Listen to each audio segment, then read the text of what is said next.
Adilson Fredo, primeira vez aqui no programa.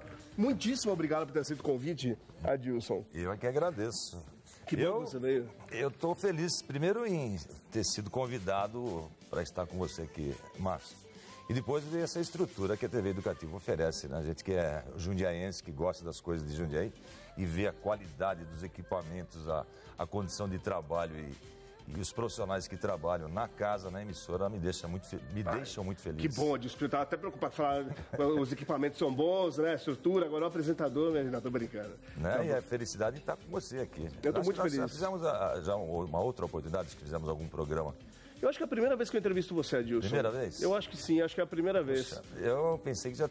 É que a gente se sente tão à vontade que parece que a gente já se conhece faz tantos e tantos anos, né? E é engraçado isso, né? As pessoas vêm ao acesso e as pessoas se sentem muito à vontade mesmo aqui no programa, porque parece que a gente está conversando, parece que é a nossa casa aqui mesmo. E isso não é... Não estou falando isso da boca para fora, não. É porque é verdade. A gente se sente muito à vontade conversando e brincando aqui. Isso que é muito gostoso. Essa forma de entrevistar, em forma de talk show, digamos assim, uma forma gostosa, porque o entrevistado não se sente, eu já tenho milhares de entrevistas nas costas no rádio, então a gente percebe. O Tom Zé, por exemplo, cantou.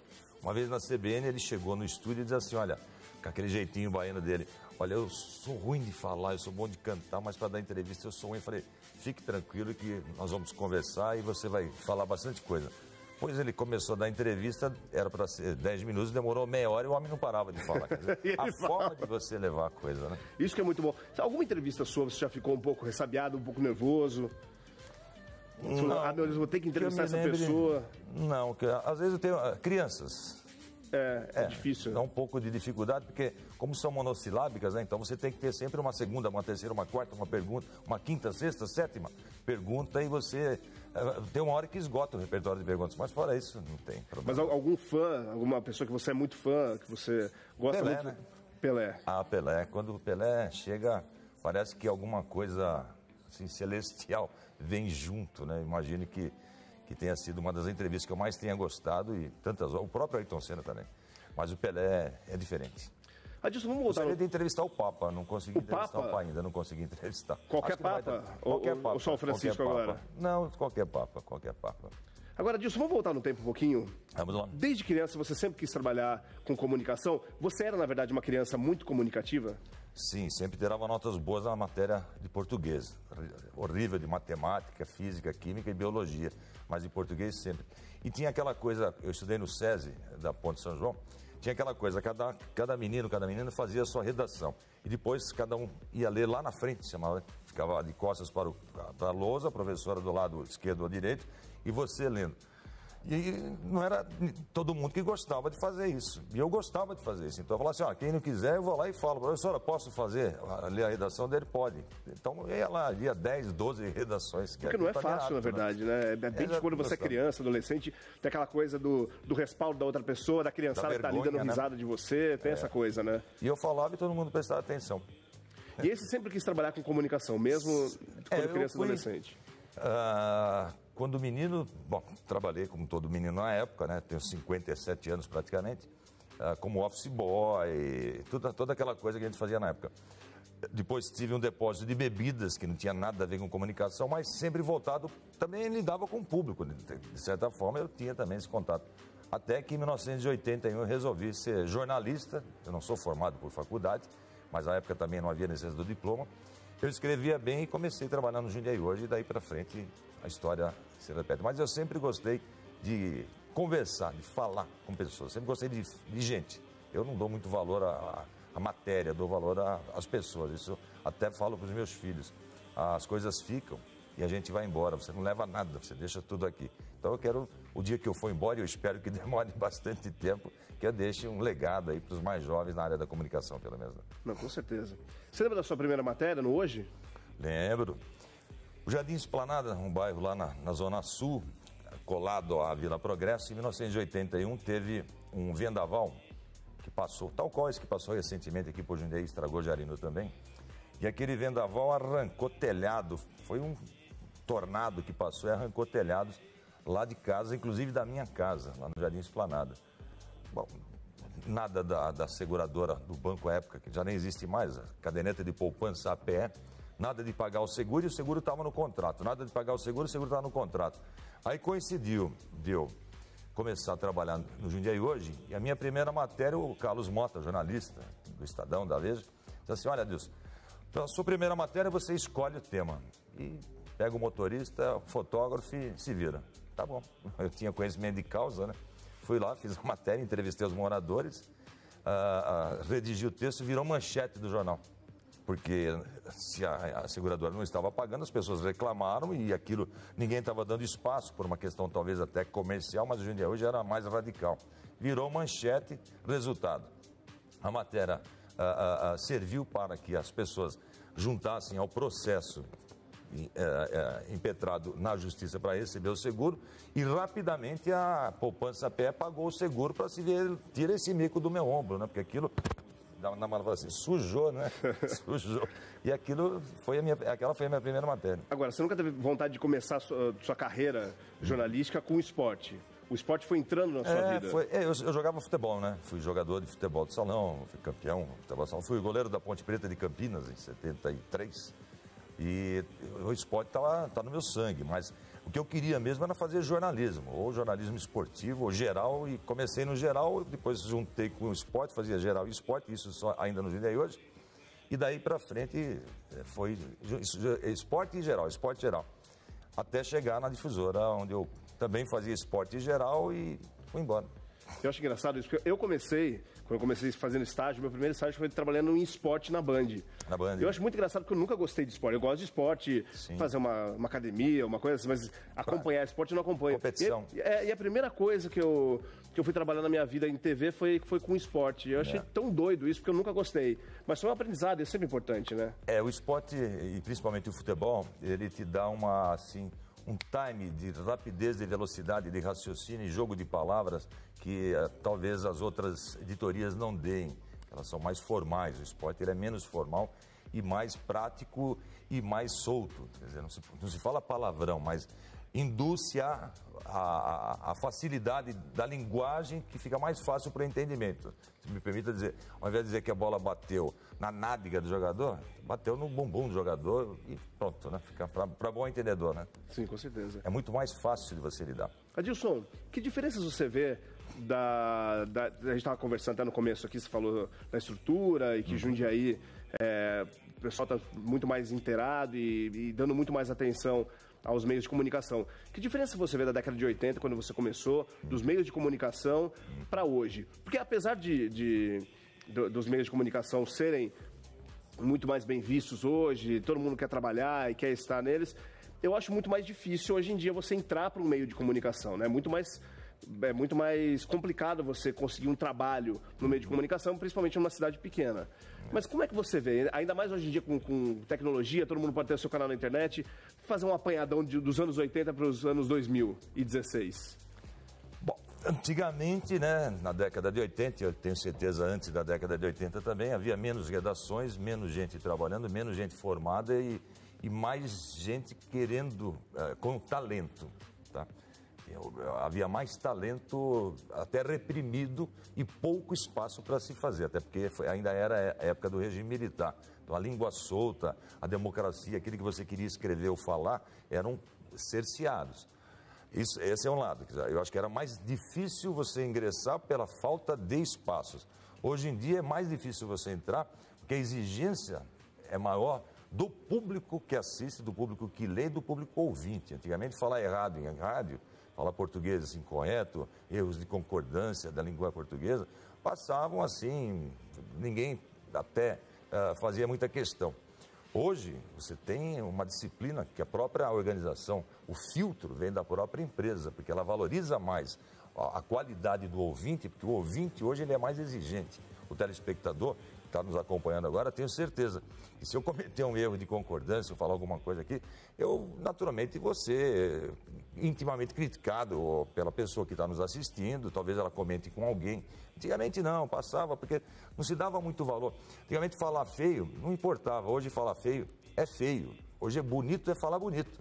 E não é frescura, é uma questão que o próprio país exige, a sociedade exige. Então hoje é mais difícil você trabalhar em meios de comunicação se não souber mexer com a ferramenta da tecnologia e se não tiver também um conhecimento da própria língua. Mas você concorda também que eu acho que, além disso tudo, você precisa também conquistar o seu público e ter a sua própria personalidade?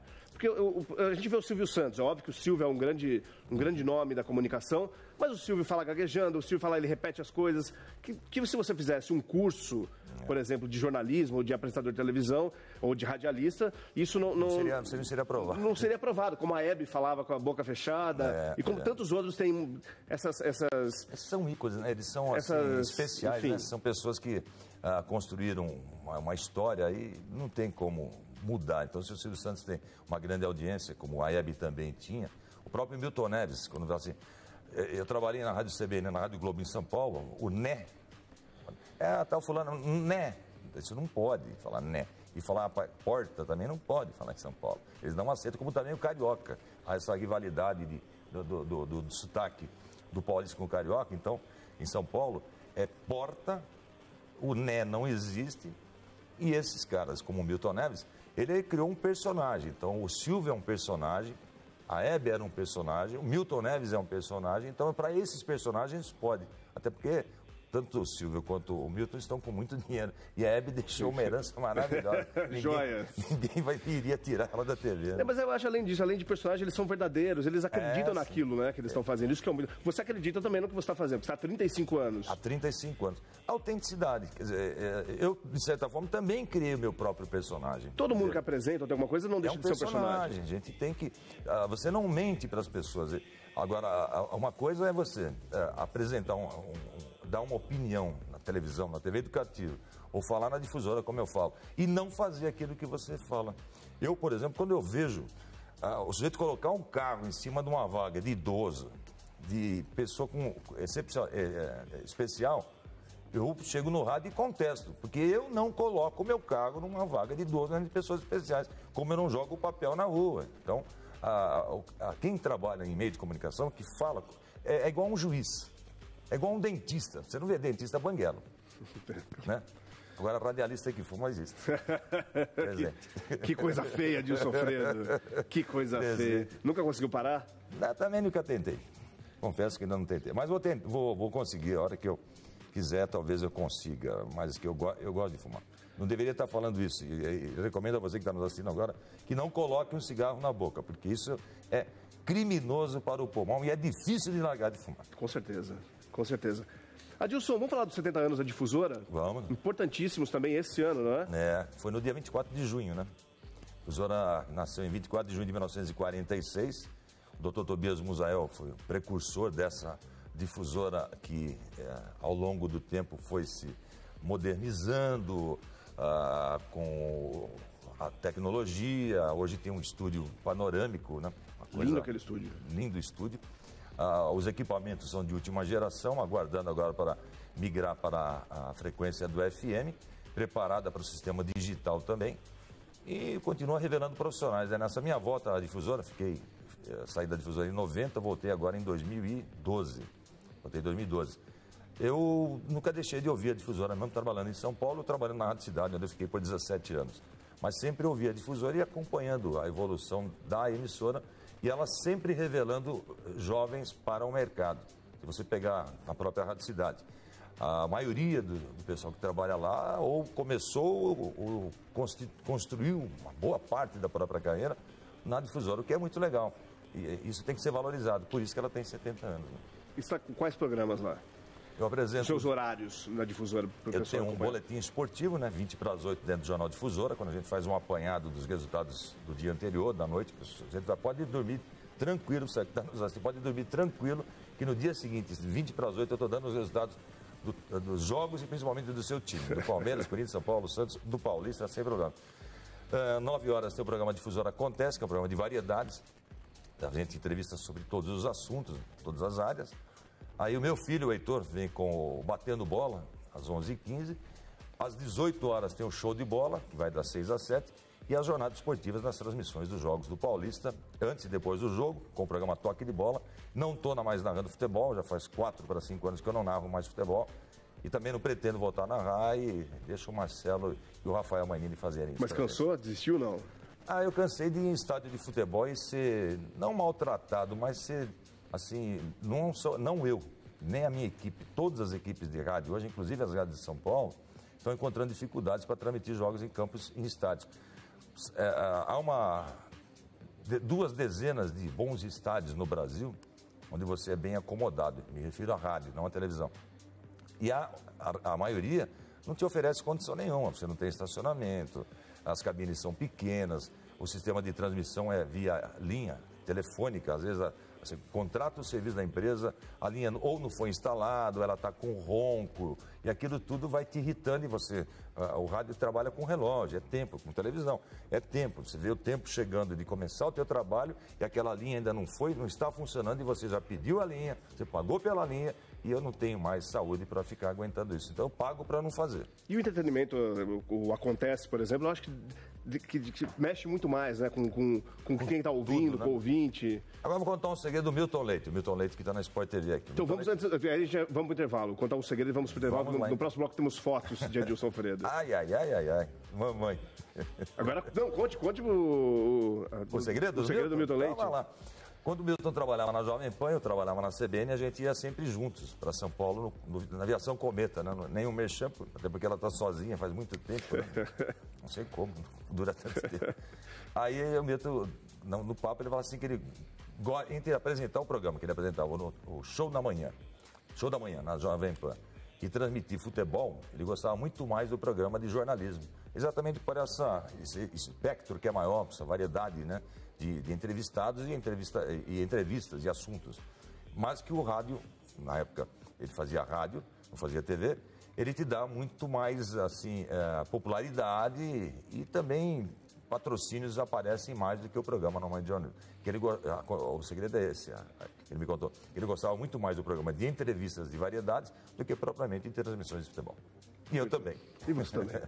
Olha só, Adilson Fredo é meu convidado do programa de hoje. Daqui a pouco a gente volta, a gente vai ver algumas fotos. Ele vai falar um pouquinho mais da vida dele. Não sai daí, é bem rápido, a gente já volta.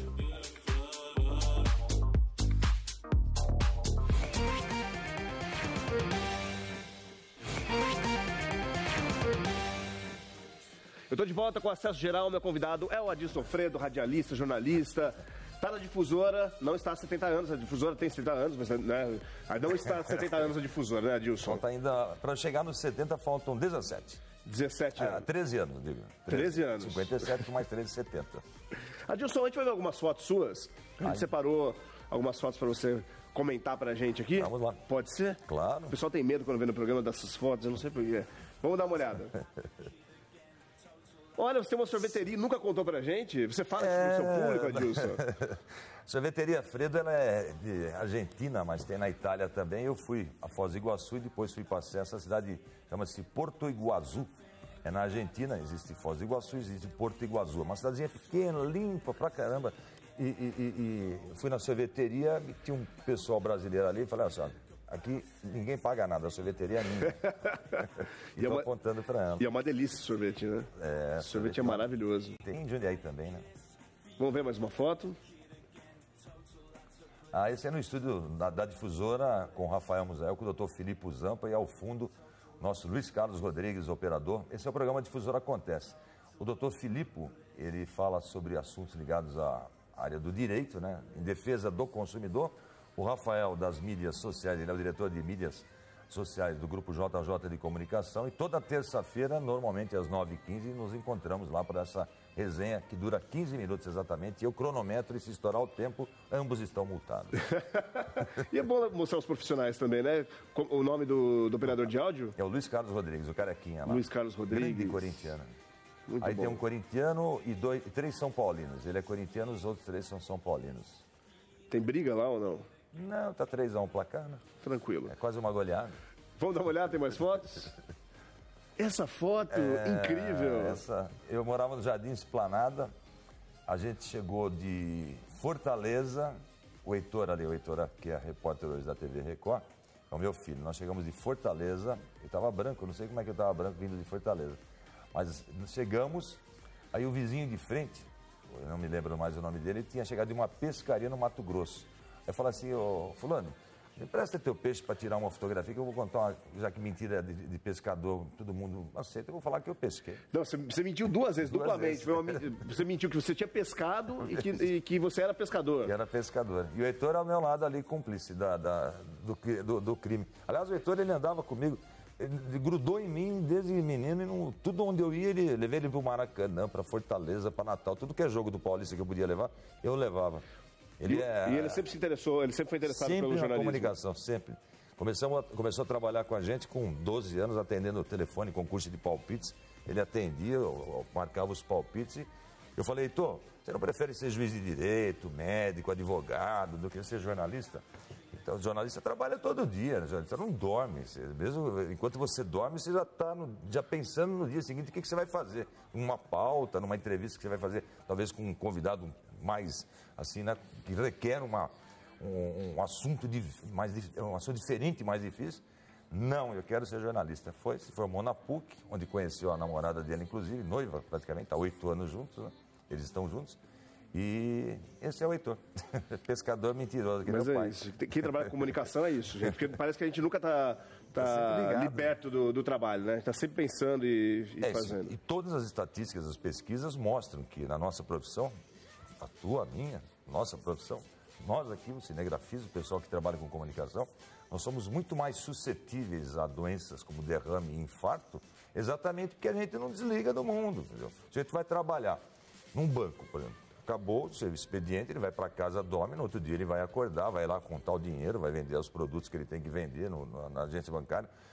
E nós não, a gente dorme depois de um dia cheio de coisa na cabeça. Os cinegrafistas trabalham, mas eles também, o editor, por exemplo, desse programa, ele tem que ficar pensando, tem que fazer a coisa direitinho. Um respiro, talvez, que é daqui, ele tem que cortar, porque depois no ar aquilo fica feio. Então, a gente não consegue desligar do trabalho. Só gente louca. É assim que funciona, gente. Vamos ver, tem mais fotos? Vamos dar uma olhada? Tiago Godinho, ali entre mim e o Luizinho, né? Eu tô com óculos aqui mais fraco, mas é o Tiago Godinho. É o Tiago Godinho ali. Camisa azul e tal. Isso foi num dos primeiros anos lá na Difusora. Logo que o estúdio foi inaugurado, faz 2 anos, o Luizinho sentado e nós ali. A logomarca da Jovem Pan está atrás, mostrando que essa foto é antiga. A Difusora não tem mais parceria com a Jovem Pan. Não está mais com a Jovem Pan agora. Nada. O Tiago é uma figura maravilhosa, né? É um sujeito muito bem preparado para a profissão e, além de ser muito educado, é um grande profissional e muito educado também. Vamos ver, tem mais uma? Torcedor do Paulista. Centro Esportivo Francisco Dal Santo. Depois de muitos anos eu voltei a fazer reportagem de campo. Eu fui repórter de campo durante de 82 até 89. Eu era repórter dos Jogos do Paulista, né? E fiz jogos pelo Brasil todo aí. Na época nem tanto, o Paulista estava jogando só estadual. E aí eu falei assim, eu vou matar a vontade de fazer reportagem de campo. Final do campeonato amador, eu botei o microfone sem fio na boca e saí pelo mundo para entrevistar jogadores.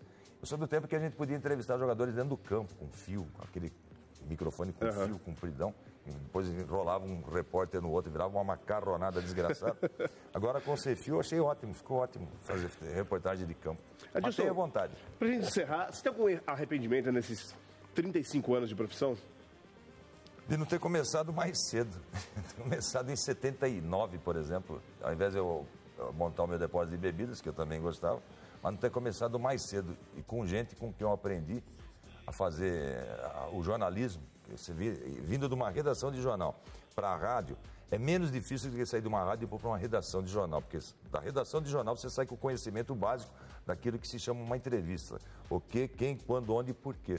Eu já vim com aquilo no sangue. Para passar para o rádio, foi só das mãos para a voz. Então, se eu tivesse começado mais cedo, talvez eu tivesse tido prazer mais cedo. Meu prazer começaria mais cedo. O Milton, por exemplo, começou em 77. Falo muito do Milton Neto, porque eu comecei 3 anos depois dele e eu gostava muito e me espelhei muito naquilo que ele fazia. Ele é um cara muito competente. Adilson, todos os dias, segunda a sexta, 9 da manhã. 9 da manhã, das 9 às 11h15 e às 18 horas no Show de Bola, das 6 da noite às 7 da noite. E nas transmissões de Jogos do Paulista, é comigo, o time forte da Difusora, no AM 810. Adilson, muitíssimo obrigado. Muito obrigado. Próxima vez que você vier aqui, você não vai estar fumando, hein? Ah, se Deus quiser. Não, mas vou estar vivo, né, pelo menos. Não, por favor, com vai certeza. mostrar né? as imagens do meu caixão. Pelo amor de Deus, não. Não, venha vivo aqui. Não vamos fazer o seu velório aqui, não. Que horror, gente. Que horror. Obrigado, Adilson. Valeu. Obrigado pela entrevista, valeu. Muito bom conversar com esse profissional incrível que você é. Muito obrigado. Grande abraço, gente. E olha só, vou ficando por aqui. Ai, esse negócio do velório não gostei não, gente. Amanhã eu tô de volta, 8 horas da noite. Eu espero você. Beijo, abraço. Tchau.